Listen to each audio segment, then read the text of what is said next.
Hello, ngayon pasyal naman tayo sa Diplomat Hotel.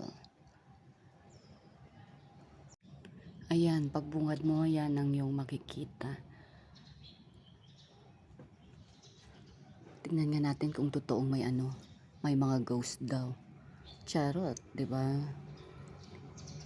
Ayan, syempre, yan yung kanyang half na harap.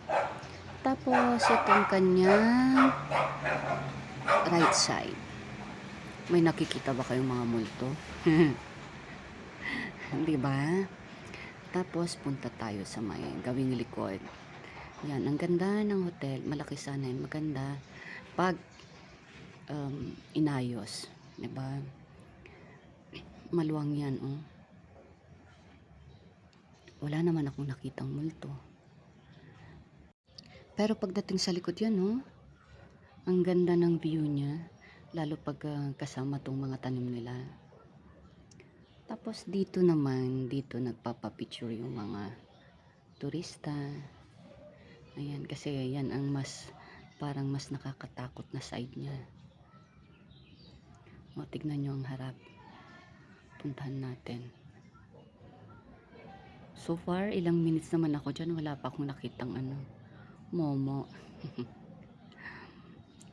Yan yung kanyang harap.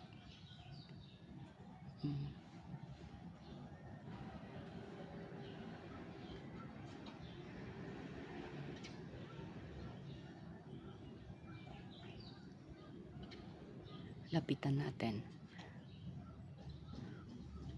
Parang may kumaway. Charot.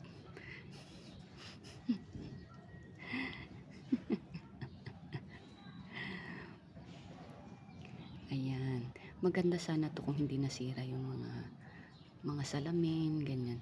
Tsaka pag i-renovate to, maluwang pa rin yung property. Tingnan nyo naman, oh. Oh, diba? Maluwang yan. Kung aayusin sana. Oh, diba? Ginawa na lang tourist attraction.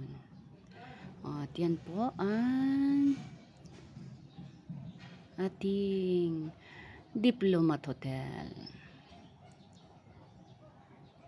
Thank you again sa panonood nyo ng aking video.